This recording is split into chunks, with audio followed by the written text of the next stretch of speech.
Thanks for taking the time to view this presentation online. Wish I was there in person, but I look forward to taking your questions at the question and answer session. So my name is Eric Knapp, and I'm a research ecologist with the U.S. Forest Service Pacific Southwest Research Station based in Redding. And I've been working on prescribed fire in plantations for about 15 years or so. So the title of my talk is Using Prescribed Fire in Plantations to Maximize Wildfire Resilience and Productivity. And it's going to be a compilation of work from a number of different projects with different co-authors that are listed below. Some of the people I've worked with here are Xiangwei Zhang, Caitlin Finley, Greg Hanby, Morgan Varner, Scott Roberts, and Brent Fry.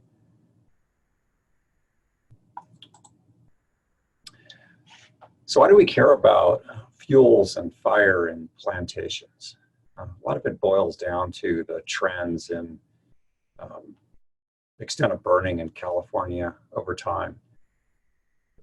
When a lot of the plantations that exist in the state were planted, back in the 80s, a lot less fire was occurring in California. You can see that in the 80s, somewhere around 200,000 acres a year burned. Currently, it's closer to 800,000 acres a year. So fourfold increase in fire acreage in the state, which means plantation is more likely to burn during its lifespan. And a lot of plantations these days are burning in wildfires before maturity. Like this plantation shown on the right of the screen was planted after stand replacing fire in the Stanislaus Complex in 1987, and it was reburned in the 2013 rim fire. So in order for this cycle not to repeat, more emphasis on fuel management is going to be key to getting forests back in some of these landscapes. Obviously, plantations can pose some challenges for surviving a wildfire. Chief among them is that trees are small. They also have low height to crown base and generally planted fairly evenly, and they're even aged, so you have vertical and horizontal fuel continuity. So first of all, it might be worth going over some of the mechanisms of fire-caused tree mortality, especially as it pertains to young trees. So trees can die both due to crown injury and bole injury. Crown scorch is a frequent cause of death. In the case of the slide on the picture on the left, the bottom yellow line is approximately where flame lengths might have been. And the flames might be 600 to 1,000 degrees Fahrenheit, and that heat is dispersed as it goes upward. And it only takes 140 degrees Fahrenheit per minute to kill needles.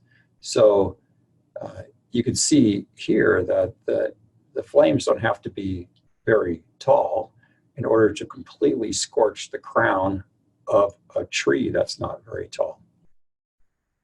In the background, you see most of the trees in the background here were completely scorched. It's only the tallest tree in this particular plantation that survived. Another mechanism is bole charring, and you've all seen the ring of deep bark chips around some of our big old pines from many decades of accumulation in the absence of fire. The advantage that you small trees have is that they don't drop all this bark, and so you tend to have lighter fuels at the base of the trees. They also tend to have thinner bark. So there's a little balancing act. The larger trees have thick bark but heavier fuels at the base, and that all of that fuel can then, when it is consumed, can girdle the tree. So in order to get a sense of which mechanism prevails with small tree mortality, we did a little study where we randomly selected trees in a plantation. This particular plantation was masticated, so there was a lot of fuel on the ground. You can see on the picture on the left, a lot of down wood. We randomly selected half of the trees and raked them, and we left half of them unraked. And we found that with in this particular unit, 18 out of 65 or 28% of the raked trees died and 35% of the unraked trees died. And that difference wasn't statistically significant. And other modeling we did for this study showed that whether a tree lived or died had much more to do with the amount of crown scorch. So this and other studies have shown that mortality in many cases is caused by crown loss. So crown loss is a function of how hot the fire is, or fire line intensity, and fire line intensity is a product of the amount of fuel consumed. So it's really a fuels issue. The picture on the left shows a plantation taken out by the King fire. In this particular case, the fire got up into the canopy and actually consumed the canopy, torched it out, versus the plantation on the right had just been pruned. And so there was a bunch of red slash on the ground that had been branch pruned, and the material lopped and scattered. And then the chips fire came through and it took it out. So really, survival for small trees, the smaller the tree, the lighter the fuels are required for the tree to survive, just based on the heat energy produced by the fire. And really, I mean, that's why fuels matter with small trees, and it starts from the beginning. In this example here, in the Wildfire on the left, there's a group selection opening that was site prepped prior to planting. So all the fuels were scraped away, and it basically started on bare mineral soil. So the Wildfire came through, and these are very small trees, but the fire didn't carry through this area. So because of the very light fuels, the tree survived. Compare that to the example on the right of the screen, where you have a seedling that's planted into slash left behind after salvage logging. In this particular case, you're pretty much counting on fire suppression to be effective to have a forest here in the future. And with most wildfires, this little seedling will not have a chance. As the plantations mature, you have different fuel situations. Some of the common ones include shrubs, which come in pretty strongly in early succession. And then once the shrubs get shaded out, you might have a situation like the picture on the right, where you have what looks like the light fuels, but when you look closer, it's actually a deep, nearly foot-deep layer of needles mixed in with fine fuels from branches that have died and fallen off over time. And so under midsummer wildfire conditions, this particular plantation could still be vulnerable. And that is, in both cases, the trees are small relative to the potential fire line intensity. So next, I'm going to share with you some work we did in a study looking at different fuel reduction alternatives in this plantation environment. For this study, we worked east of Reading, near a town called Whitmore. We compared a number of different treatments. The control in the middle, the picture there shows you what it looked like without any treatment. And so a lot of manzanita. And we masticated those manzanitas with, and we also, mastication was one of the treatments. We also, it was a pre-commercial thin, so the masticator was used to chop down about half of the trees as well. And one of the treatments, mastication was followed with prescribed burning. Then we also had a masticate and incorporate treatment, because one of the challenges with masticated fuels residues is still a lot of wood on the forest floor, leaving the stand vulnerable to wildfire. So the thought was, if we could incorporate it by disking into the ground, it would aid its decomposition. That would lessen more quickly. We also had a manual removal treatment, just cutting down the shrubs manually and taking them off site. So this was all replicated, and then we added a masticate plus herbicide treatment by dividing the masticate only treatment in half. So what I'm going to do here is I'm going to show you some results from those first 4 treatments. So this plantation was established in 1982. It was masticated in 2002. So at age 20, and then also 2000 went into 2003, herbicided in 2004. It was prescribed burn in 2006, or at least those plots were. And the data I'm going to share with you were collected in 2014. So the control is what untreated condition looked like in 2014. And it was kind of a mess with a lot of manzanita, needle drape through the manzanita.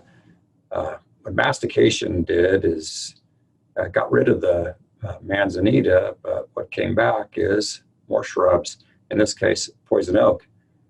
Less of a fuel issue because poison oak just doesn't have the heat content of manzanita, but it's an issue for people like myself who get a lot of poison oak.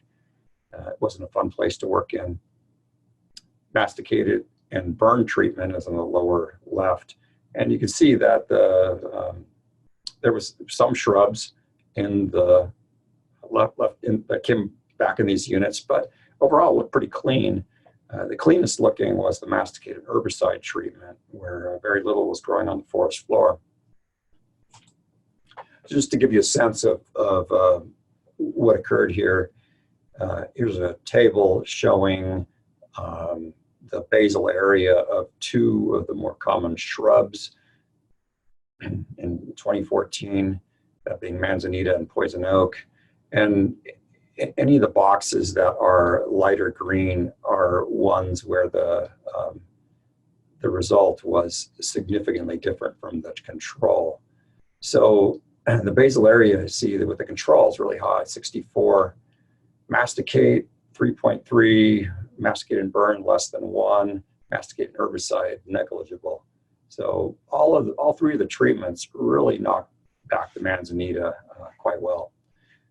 The manzanita was a reseeding species, and so that differed from poison oak, which came back from the roots. It was resprouting, and mastication and burning really didn't do much to poison oak. And it was really only the masticated herbicide treatment that controlled poison oak. You see that the trees per acre was about half in the 3 treatments as it was compared to the control. After 12 years after mastication, the basal area on the 4 treatments was essentially the same, and the canopy base height was about the same, a little bit higher numerically with the masticate and burn, which you expect the fire would prune up the crowns a little bit, but it didn't really scorch the trees enough to prune them substantially. The numbers were not statistically different.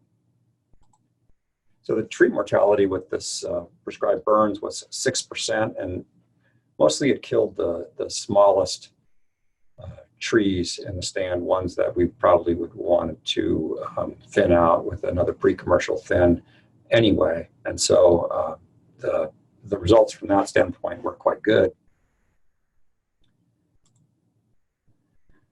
So one of the concerns that people have with putting fire back into these situations where you're putting all this work into controlling shrubs is that we know that fire stimulates the seeds of a lot of these shrub species to germinate. Manzanita is one of those, and the seeds of it are stimulated to germinate by the heat or chemicals in the char. And so yeah, large numbers of the seed come up after a fire. So we had this expectation that we were just going to get the problem back with burning, but it didn't occur. And I think a lot of it has to do with the fact that a lot of these shrub seedlings are very sensitive to shade. And so if you have the canopy intact and the seeds germinate, but they really quickly die. And so it's actually burning under an intact canopy is actually a great way to start reducing the seed bank of shrubs without creating a shrub problem. as long as you have some shading to keep the shrubs under control. So this was mostly a fuel reduction study, but we were also interested in tree growth. That would have been a bonus if we could also aid the growth of the trees by this treatment. And you can see in the beginning of the study, the treatments were all the same. The mastication, herbicide, and burning were all done in here. In 2008, the treatment started to diverge, with control treatment having, on average, smaller trees than the other three treatments. And these difference between the mastication treatments was not significant. And that continued over time. The slopes are essentially the same, and that difference in growth is maintained. So, and I think a lot of that had to do with just lower density of shrubs and trees. Gave more growing space for the plants. But importantly, the trees that were in the burning treatments did not appear to be injured in any way that reduced their growth. I mean, the slopes of these lines are essentially identical. And so when you look at these treatments in terms of growth, all of them did well. But in terms of if a wildfire were to impact this area, the treatment that you would expect to do the best would be the masticate plus prescribed fire treatment, because we have reduced the surface fuels, litter and duff and wood on the forest floor, where the mastication treatments would still be quite vulnerable to a wildfire. So some definite advantages there to mastication plus burning, because we didn't see any of the negatives that had been presumed. So the question then is well, you know, why don't we do more burning in plantations? Probably for many reasons. Some of the common ones, including risk aversion, liability, but also generally among foresters, there's just a sense that burning and small trees just don't mix. We spent all this time planting these trees, nurturing them, pruning them, doing all these treatments. Why add fire and potentially kill them or injure them and create, have butt scars at the base of these trees?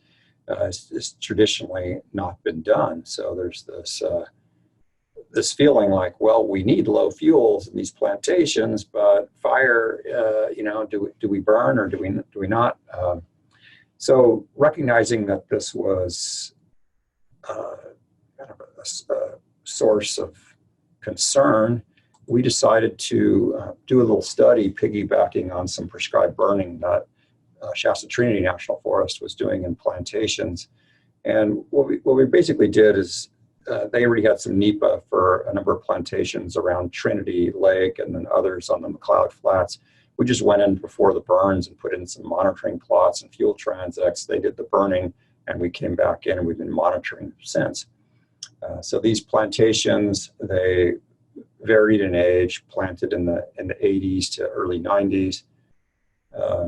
They had different treatments. They were burned. Some of them were burned in the spring. Some of them were burned in the fall, but all under typical prescribed fire conditions. And we've done some of the monitoring now. We'll do some of the final monitoring on a few of the plantations this coming year, but we're going to monitor them for 3 years after burning. But here's some initial results of just an initial mortality of some of these plantations. So 4 of them here, different planting dates, different trees per acre, average size ranged from 6 inches to about 10 inches in diameter. So these weren't big trees. The initial mortality numbers were 4% in 2 of the plantations, 26% at the upper end.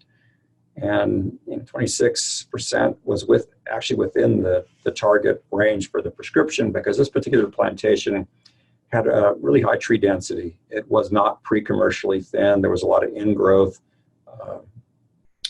Douglas fir that had come in the absence of fire. And so really what the fire did is pruned out or eliminated some of the trees that we would want to take out anyway with pre-commercial thinning. So it did our pre-commercial thinning for us and worked out quite well. We don't have the growth data yet, but we will have those in the coming years. Here's the mortality numbers. So really, to have a good result of burning in plantations is about working with the firing operation to minimize the amount of scorch, because we know that scorching is where these small trees are most vulnerable. And it's really easy to scorch them to the top if you're not careful. But any good burners will know how to apply fire in a way that keeps the intensity low. And there's a number of different ways to ignite fire. One of them being your standard strip head fire, different lines of fire going through the stand, and the number of lines dictating how intense that fire will be.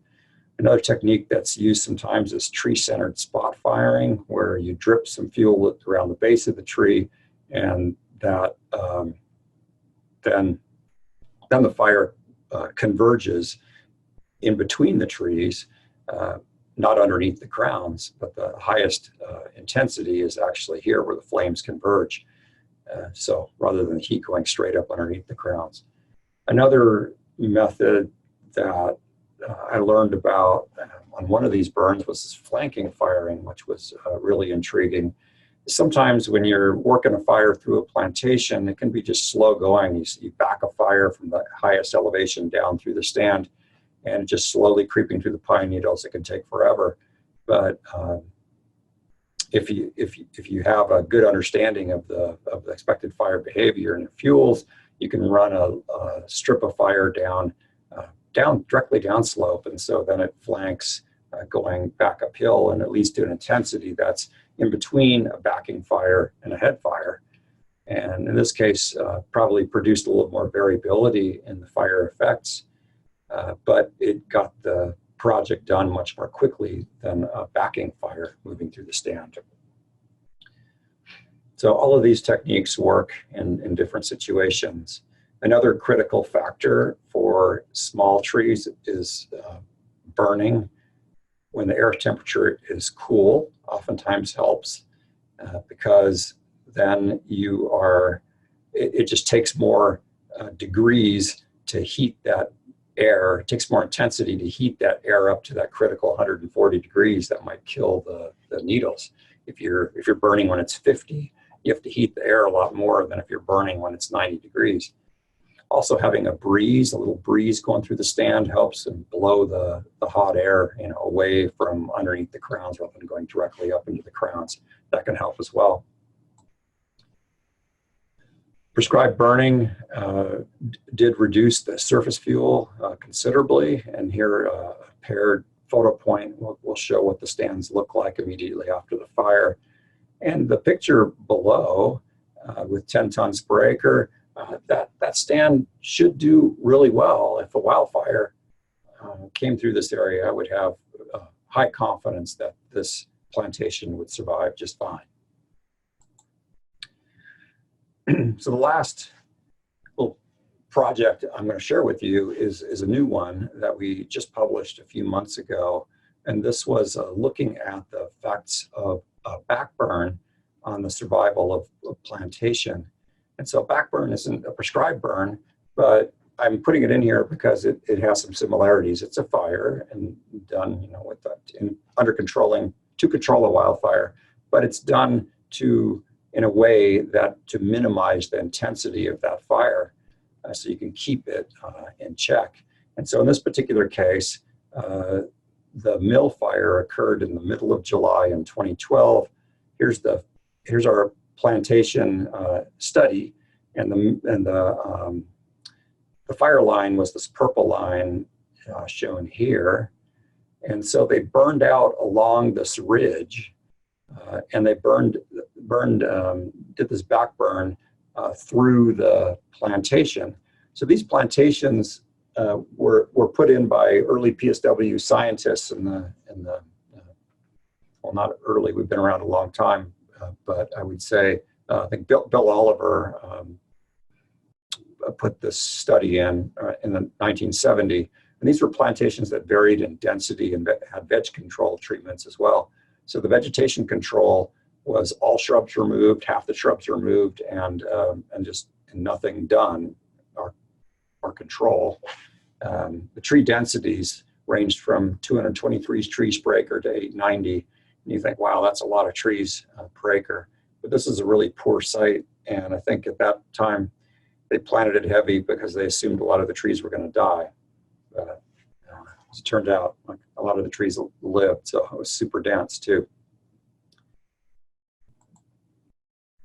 So this is what there's a picture of Jianwei Zhang, who's standing in one of the areas without any treatment. And it gives you a sense of what conditions look like prior to the mill fire. 8 to 10 foot high manzanita, 90% cover of shrubs underneath, pretty small trees for being 50 plus years old. So when we found out from the Mendocino National Forest that our old experiment was impacted by the fire, we just assumed the worst and that the stand was toast. Jianwei went back in to see what he could learn, and he came away really surprised. What we found was that, here's in the middle is a no shrub removal plot, is that what the fire did is it backed through the stand and actually girdled the manzanita, but didn't kill the overstory trees. It was like the best fuel treatment you could imagine, although now all this fuel is dead. But still, it didn't kill the trees. And here's a 100% shrub removal treatment, similar effect.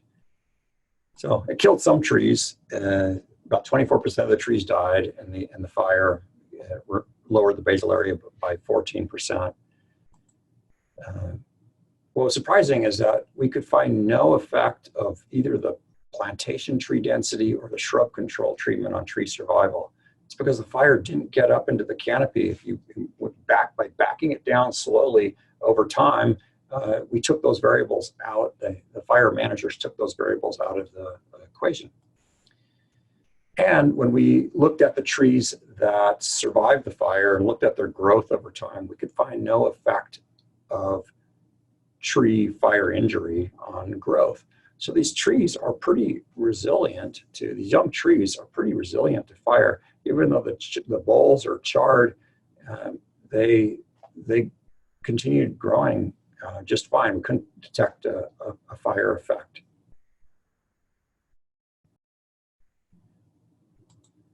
So why this result? I think a lot of it had to do with the fact that this backburn was done at night. In the wildfire condition, during the day, the temperatures were about 100 degrees Fahrenheit, relative humidity down at 11%. But at night, it was 61 degrees and relative humidity at 60%. So, and also, instead of a head fire running up from down below, it was now a backing fire moving down off the hill, kind of much like a prescribed fire would be. So we were able to, or the fire managers were able to basically save the stand by the way it was burned. And then along comes the 2 years ago, the Mendocino Complex fire, and hits this area once again. And both of these plots were high tree density plots, and one on the left burned in the mill fire. The one on the right was the single plot that didn't burn in the 2012 mill fire. And this time the Mendocino Complex came from out of the view, down slope, came up at these stands and burned them probably at the very same time. But look at the difference in result. And the stand on the right was a completely stand replacement. One on the left looks fine, very little mortality. What it really does show you is that on the left we had, litter 6 years of accumulated litter. On the right, we had 50 plus years of accumulated litter, and that's really all it took to take out that stand on the right. So it does show you the value of light fuels. So yeah, that one's reburned, both of them reburned. So some lessons that we learned from this Mill and Mendocino Complex study is that shrubs are not always the fuel nightmare that are presumed. And I think a lot of it has to do with we typically think of the effect of shrubs on plantations or any other system for that matter under the context of the typical fire that a lot of these landscapes see, which is a fire burning under the worst case conditions in the middle of summer. But under prescribed burn, shrubs could be very different. You know, when backing fire down through a stand at night, shrubs could actually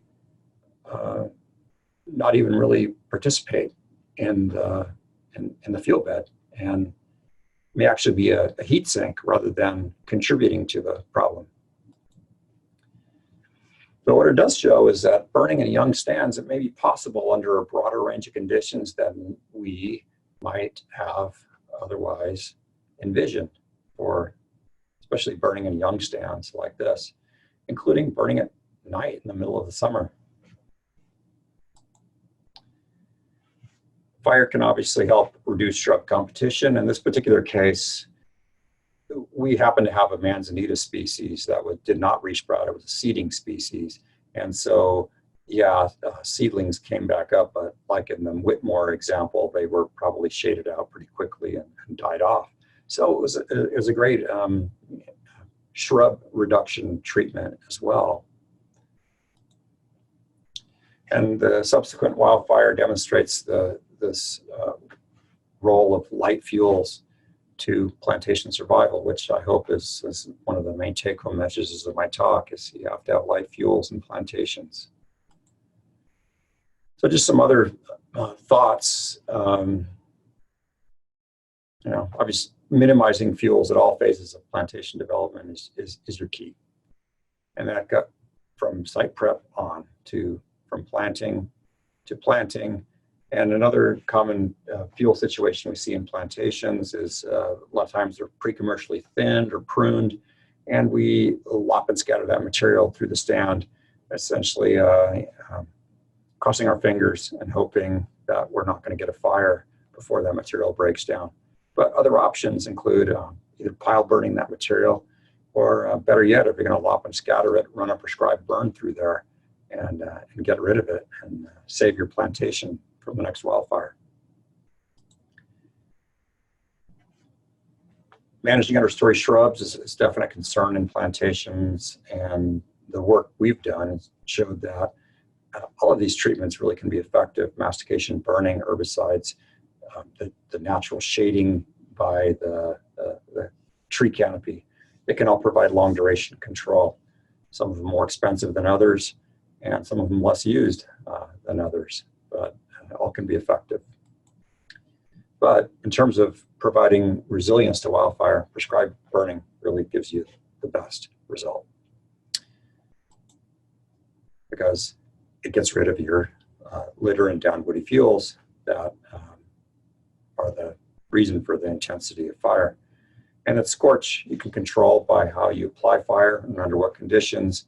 And we've shown from our work so far that tree growth doesn't appear to be sacrificed, even though the trees are relatively small. I think these small trees are surprisingly resilient to fire, and it makes sense.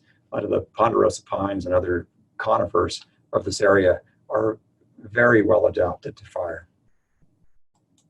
So I thank you for your time, and I look forward to answering any questions that you might have about burning in plantations in the question and answer session. Thank you.